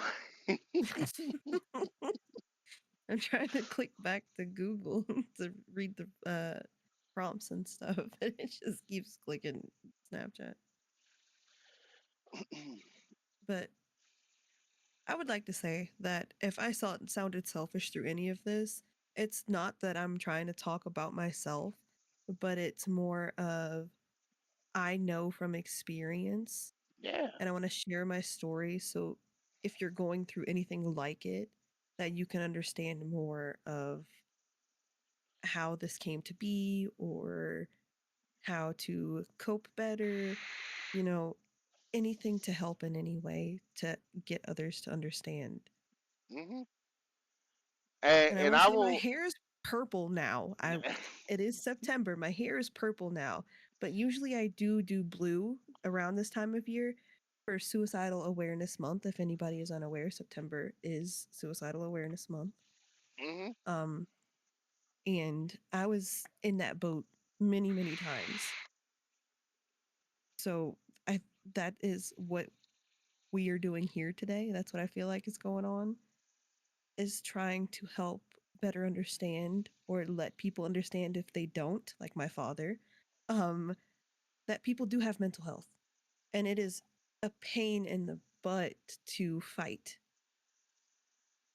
But having people there like us, I mean, and if anybody needs to talk, I'm open and I'm pretty sure either one of these guys are as well to Yep. talk to anybody who's going through it because it's not easy. And I think we all understand that. On my Yeah. Facebook page, and that's kind of where I'm getting to now is I'm going to go ahead and start wrapping this up because I know everybody else has schedules they need to attend to. Um, I'm going to start scheduling this every Wednesday. Um, and those people that are on Twitch, you can join the Discord channel. It is up. It is ready to go. Um, hang on just a second. Mhm. Okay. Discord channel's up. Facebook channel's up. You can reach all three websites within each other. Um, I think my next live is going to be Thursday, actually, at 3 o'clock, 3:30, somewhere in there. Um, but Is I that will Central Time or Eastern, excuse me. okay? That's right. I should clarify that. Um, so at this time, I do want to say I want to thank everybody for being here tonight. I want to thank Aaron and Katie for being in attendance here. We've covered a lot, uh, quite a lot, and I'm very happy with this episode. Um, we've covered mental health, we covered the gaming, we covered the spirituality, and how all these things are connected. I hope that something we I hope that something we talked about tonight resonates with you, the viewers. Um, if you like what you heard, make sure you subscribe, follow, and share this podcast with someone who could use a safe space like this. And don't forget to leave a comment about what part of today's episode stood out from you the most. I definitely want to hear your feedback. If there's something that we can improve on, if there's something that I can do for you, if there's somebody that you want to hear from, if there's something, just anything at all. Right now, I'm really just, it is what it is. Um, next week, next week's episode 2, we're going to deep dive even deeper on how faith can be a tool for healing. We'll have special guest Janelle Webb. She's going to be coming on the podcast with us, who has walked this journey and can share some amazing insights. You won't want to miss it. Make sure you set your reminders. Like I said, 3:30 Eastern Time.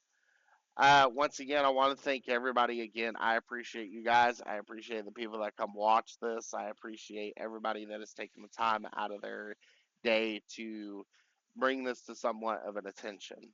Um, if anybody has any recommendations, please, as always, reach out to me on Facebook, Twitch, TikTok, the Tater Talks. Um, other than that, I want to thank you all for viewing and stay country. Don't end it quite yet. You do have one more comment on Twitch that someone just posted. It says, so y'all heard y'all talk about coping mechanisms, but how do you how do you all try to confront the trauma to deal with it? Okay. Mine will be long. So I'll let you guys go first. Okay. Let's see. So I've heard y'all talk about coping mechanisms, but how do y'all try to confront the trauma to deal with it?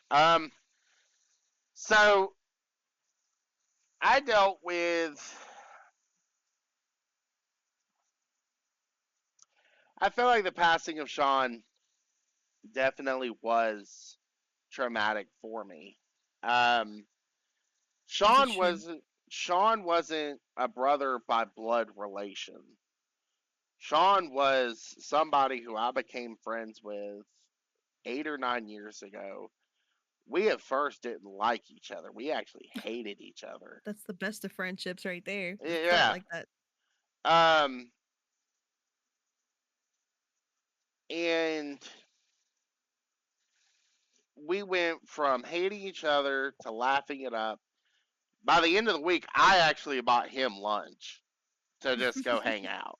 I remember we bought Arby's, Um, and then couple of months later, we became. They were roommates. Mm-hmm. Um, sorry, Vine popped into my head. You're fine. um, we became roommates because my apartment lease came due and I didn't want to renew it. Um, so then we were roommates for so many years. We actually lost everything in 2020. Um, During that time, I was a debt collector. Excuse me. I was a debt collector. I wasn't a guy that people liked talking to because I was asking if you were up to date on your bills. And nor did I care if it was loss of employment or anything. Like I said, I became a guy that I didn't like. Yeah. Um, so I, we lost everything and we reacquired everything back together. We stuck with each other through the struggles. If we were having ramen, we were having ramen, you know. And it wasn't by choice. It's just what that was there. And when he died, um, a part of me really broke. When he died, I will. Sorry for the. I lost my shit. Mm-hmm. Um, I lost every part of me that was like I could feel myself slipping away quick. Mm-hmm. Um, and it really sucked because even though I called him brother, the state doesn't find that to be reasonable. Mm-hmm. So I had to try to track his family down. Him and his family didn't get along. Um, he begged and pleaded me if something was to happen to him, I would do the bare minimum for to come in contact with his family. So he may have turned over in his grave, that's fine, but I did what I thought was best. I contacted the family. I let them know his story for the last 7 years. I let them know that he was loved. He died. He didn't die alone. Mm-hmm. Um, he died in a house filled with friends. Although it was unexpected, still I couldn't ask his passing to be later down the road when I was addressing the issue, and I still address it today. Um, there are some points where I get choked up about it. Mm-hmm. Um, when when I finally addressed the issue, I finally told myself I couldn't have asked for a better way if he had to go. Mhm. Sean died right next to me.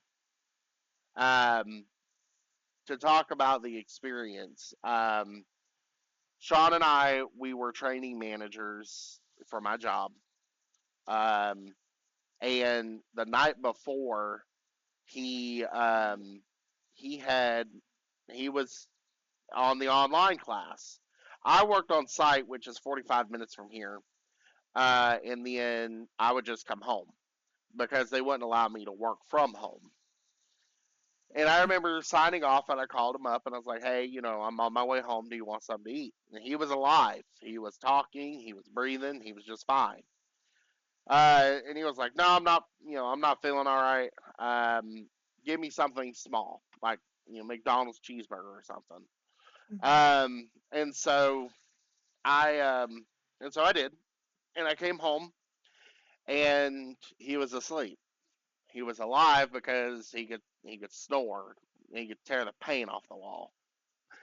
Um, so he was alive, and I remember I sat. He was asleep on the couch.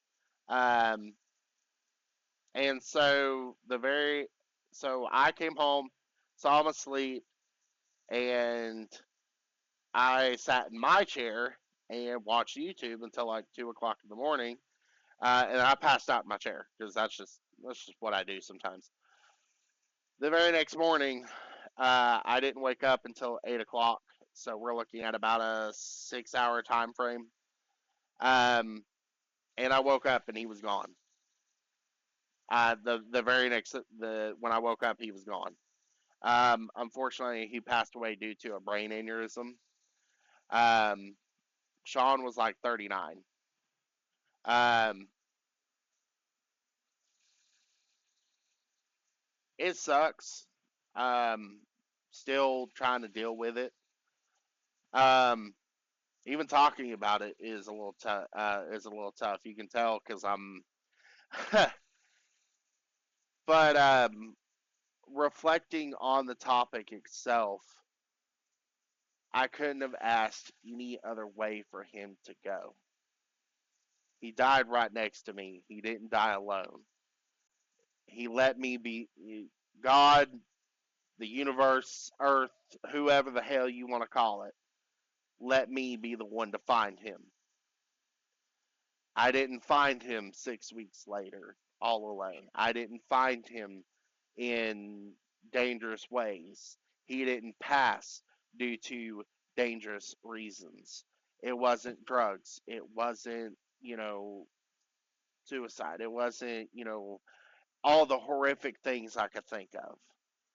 Even the medical examiner told me himself, because, I called the paramedics freaking out, trying to do things. And me being trauma certified, I'm thinking I've caught him just in time. I can try to save him. So I'm doing CPR while I'm on the phone with 911. Um, and when when the medical examiner finally told me Sean had passed 3 hours before I woke up, because when they do the autopsy and whatnot, they can give somewhat a generalized time of death. Mhm. And they said based off the status of the body, of the remains, he was already gone. There was no way in hell, unless Lazarus is coming back. Um, but he was already gone. Yeah. And so coping, understanding that he died in his sleep. He Not only did he die in his sleep, I was able to find him. I was able to be there to talk to his family. I went through the whole process. I did go talk to a grief counselor. Don't be ashamed. For those of you watching, if you lose somebody, don't feel embarrassed to go talk to a grief counselor, even if it's just for one session. I spoke to a grief counselor just because the company was really they took a big loss over all of it too. I had a lot of people at the company really love the double duo of me and Sean. And when I broke the news to them, they came in. Um, they got me a grief counselor, and and there's nothing wrong with checking in with the grief counselor just to make sure your priorities are set straight, because grief itself can trigger so many unwanted things very, very quickly. And it's very Mhm. important to talk to a grief counselor, to try to talk to somebody of spiritual guidance or something of that realm, to just make sure your head is somewhat on straight. Like, it's not going to be perfect because you're in distraught, but Mhm. just to kind of take a look at the checklist, take a look under the hood just a little bit. Anyway, I'm Yeah. sorry for going on my tangent. Go ahead. So go back to the question, how do you confront the trauma? It honestly depends on the trauma, because each trauma has to be dealt with in a certain way. Mhm. So like death, go to the grieving counselor, go do that. Or losing a really close friend of yours that you've had for 10 plus years, and they just all of a sudden don't want anything from you anymore. They don't like, it's a trauma to have someone who was so close that you called family just up and leave. It honestly depends on what trauma you're going through to understand how to deal with it or to confront it. Like, there's 100,000 different possibilities to deal with trauma. It's just, what kind of trauma are you looking at? Um, just it depends. It truly does. If you have like a certain trauma that just recently happened that you want to talk about, then maybe we can help you find the best way to cope or confront that without going too far into generalizing how to do it, if that makes any sense. No, it does. No, Mhm. I know what you. I'm smoking what Mhm. you're smoking. I hope so, because it's really good. It's Yeah. strawberry orange tang. Oh. So I am. So this is a house blend, but it's kind of like some cherry, some guava, raspberry, stuff like that. You know. Nice. You have you ever had that orange tang that you used to buy in like the plastic jugs and you had to mix with water? Yeah, No. I remember Tang. It, Yeah. it's exactly like that, with a Okay. hint of strawberry, with mostly orange. Oh, Okay, the excuse dude my that recommended. language. Mine is literally called orange fucking fab. Oh yeah, my pulse. Leave the Yeah. chat. Yeah, I do. You are banished Mine's off the the Raz. island. I'm so sorry. That's literally the name. But the dude, I went in there looking for my Georgia peach, and he goes, "Yeah, we're out." I'm like, okay, do you have anything else that's kind of like it that's non-menthol? He goes, I haven't tried this, but someone else has, and it says he reminds them of the orange tang drink that he used to get as a kid. And I was like, screw it, let's try it. And I've, it, oh, Mm, it's satisfying in more than one way. What about Uh, you, Miss Katie? so going off of what he said, there's different types of trauma. I've been through quite a bit of pretty bad ordeals. The first traumatic thing I can remember is I was 5 years old. I got into a car wreck. My stepdad fell asleep behind the wheel. It was me and my older two sisters. Our car flipped 3 times and basically threw my sister halfway out the car. I didn't have a seatbelt on, so she tried to save me by wrapping her legs around me, and that's what caused the injury. So that's my first like traumatic thing that happened. Um, I'd say it was more for her. I'm not sure what her coping mechanism or skill was there because she was 15 at the time. Um, and then the second one would have been I'm a Hurricane Katrina victim. We lost everything. We left maybe 3 hours before it hit landfall. Um, Around that time, my coping was just being close to my mother because I knew she needed me, but I also needed her. And then I was SA'd when I was 17. I was also groomed by this man. And it took me years of my best friend telling me that it was assault. And I didn't believe her. I mean, I put myself in the situation at the time. I could have avoided that. And in my thought process, I was like, if I just would have said no, your body language tells that person enough for them to stop. And he did not. So my coping was very difficult throughout the years. It very much was, and it varies.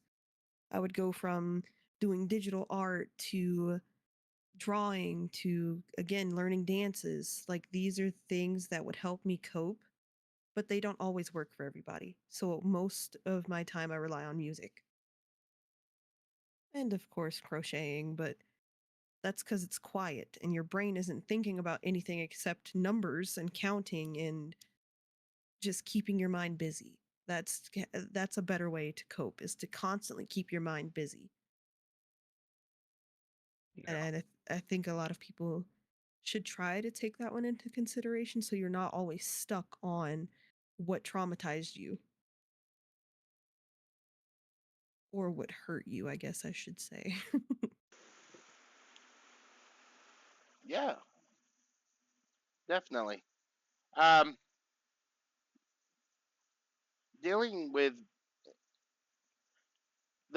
I do agree that the question does kind of coming back to coping issues. Mhm, Dealing with there are various levels of trauma, mhm, as Aaron was talking about.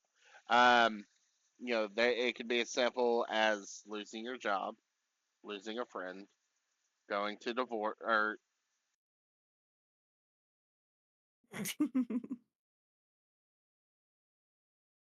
Oh, your headset died. Okay, okay.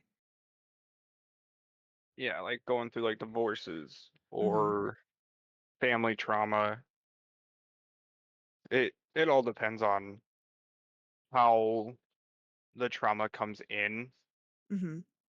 and the best. best way to, you're good, to You good? find the best coping for it. Mhm. Sorry, my headset died, so I had to plug in it. Yeah, no. It doesn't. The headset's good. It's just it doesn't give me like a 15-minute warning. Kind of like your Oh, phone okay. does. Oh yeah. Um, Yeah. um, but yeah, there's different levels of coping. There's different levels of trauma, and it depends on the coping skill that you use to handle said trauma. Um, Mhm,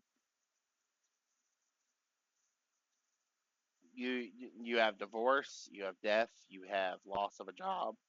It could be as simple as I just had a shit day. mhm, Hmm. And how do you cope with said crappy day? You mhm, listen to music on the drive home. You are mhm, blaring it up at max volume. I'm a boss. Yeah. mhm. Or even a quiet drive home where Yeah. there's no music and it's just you Sound of the in road. your car driving home. I've Mhm. done that multiple times where I had absolutely no music. It was a quiet ride and I didn't have to focus on a whole lot. It was just letting everything go. Yep. And sometimes that's what you need. Sometimes you need to go for that drive where you have no music on, you have the window rolled down, and you just feel the air rushing past you and be in the moment of what you're actually doing. Mm, Mhm.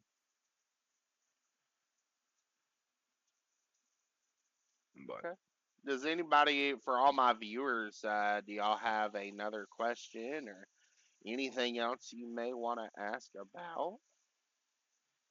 Go ahead and allow some time to get your thoughts going. And I have input somewhere that might not belong, but I think you should make a channel in your Discord for like anonymous confessions or if they have any questions. I think you should have like a channel in your Discord for that. My Discord is a work in progress. I'm not a Discord genie. Um, No, no, no, no. so what's up here is either not gonna remain there or it will be updated to a better platform. But I do agree with that.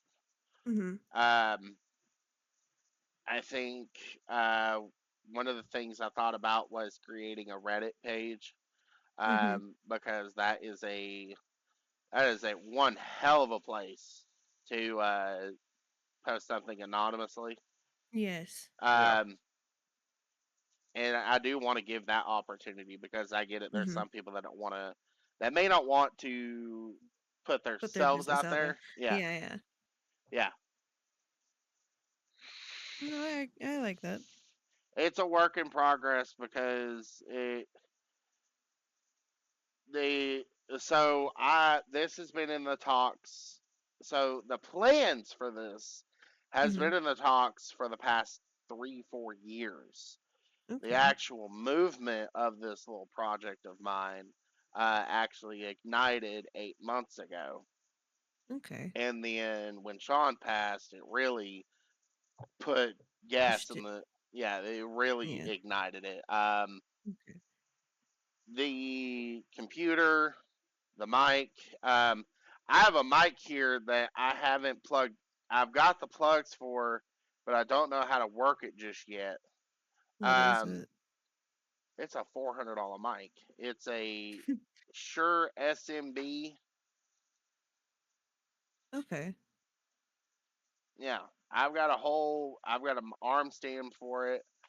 All of this was donated. Oh. Um, I there some people donated a couple of dollars for the monitor, Mhm. um, and the mic. In the end, I still to this day don't know who donated the money for the computer, the actual tower itself. Yeah. Um, and I'm extremely thankful. Um, because without this, I would probably still be losing my mind working for Intuit. Yeah. Yeah.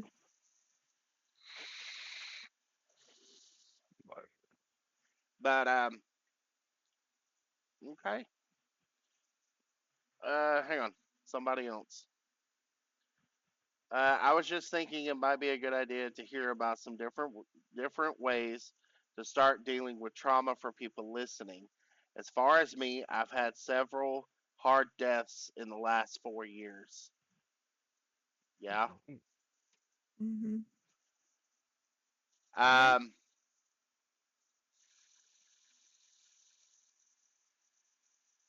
some ways you can do to cope with that kind of trauma Mhm. is what they like doing, like you guys did together. Say like it was your grandpa and you guys went out fishing or played guitar or whatever you and them did together. Just go back and do it. It's gonna make you feel like they're still with you, and it will make it easier. I'm not saying it's gonna take years Mhm. for it to become easy to live without them. It's the more you feel connected with the stuff that you guys did together, the easier it is to cope with it. Mhm. So like I do hunting nights when I go out there, I tend to want to sit by myself because that's what me and my grandpa did. We went hunting, we went fishing, we did a lot of the outdoor stuff, riding four-wheelers. I feel more connected to him when I am out doing that stuff, and it makes it easier for me to cope with his loss. So do what you guys did together, whether that's play video games or whatever. Go back and do those activities to make you feel closer again, and it will make it a little bit easier to deal with it. It's gonna take a long time to cope with death. Mm-hmm. But I would just go back and do what you guys always did. That's how I your agree with guys are that. gonna feel connected, and it's going to make it somewhat easier. It's going to be I mean, manageable, I yes, think is the that's Yes. what word I'm you're looking looking for. for. Yeah. Yes, Mm, manageable. Don't think that you're going to get over it easy or quickly because it really does take time. It's 3 years. It's been 3 years since my stepfather died. And what you can't see behind me, now you can, is that tray of DVDs. He was a DVD collector and had over 4,000 DVDs. Um, but I only took a handful and left the rest for my sisters. And one of his box of DVDs was missing out of my garage. And it was all the Disney collections we used to watch when I was a kid. And it's a week later and I'm still torn up about it. I cried over it. It takes time. It's not going to happen instant. You're or in an instant. It'll be a while. Yeah. It's like one of mine is tattoos. I got this one on my forearm for my mom's mom who died in '03. Hmm. I'm still not over it. I Right. was 5. I still have really good memories of her. And some days it comes back and it overwhelms me and I have to break down because she's gone. I won't be able to Right. get those new memories with her. Like I started one here for my grandpa on my mom's side because of the hunting. I'm gonna cover up one because I was dumb and wanted to do it, but I'm gonna cover up the tattoo next to it with like solid mountains, like seeing, because that's how I feel connected to them, I is the gotcha. mountains. This is way out of conversation, but the person behind you looks tall as all get He's like 6'2". out. He looks huge. Ooh, that's a tall man. Okay. You, what are you, 6 foot? There's no fucking way you're 5'11" because that's where I'm at, and you're taller than me by almost a head length. I'm gonna go kill shit. Yeah, fine. All right. Later. Be careful. Then I'm gonna kill shit. Who you going with, Taylor? Yeah. All right. We'll go slam some teal. Okay. No. Lord.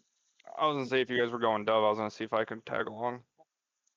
I was going to say we're going to go ahead and wrap this up. Mm-hmm. Oh, I'll be up in a minute. We're almost done. If I can remember where I put my duck. But But to kind of wrap things up for the evening, like I said earlier, to kind of recap, I want to thank you all for being here tonight. We've covered a lot: mental health, gaming, spirituality, grieving, um, and how all these things are connected. I hope that something we talked about tonight resonates with you. If you've liked what you've heard, please make sure to subscribe, follow, and share this podcast with someone who could use a safe space like this. And don't forget to leave a comment about what part of tonight's episode stood out for you the most. I could always use improvements. I'm a perfectionist, so if there's something you say, 9 times out of 10, I'll do it. Within reason. I'm not starting a site saying only taters. Okay, thank you. why not? Why not, bro? Something we Um, sign up for. next week, we're gonna deep dive. We're gonna dive even deeper into how faith can be a tool for healing.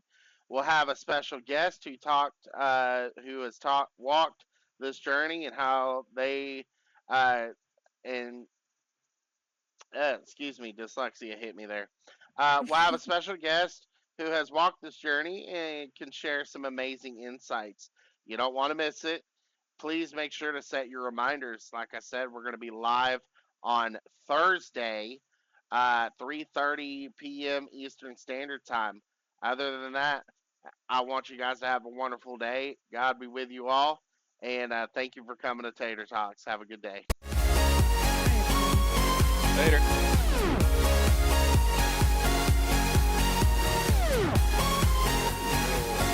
Whenever you want me back on Twitter, let me know.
Up in my room.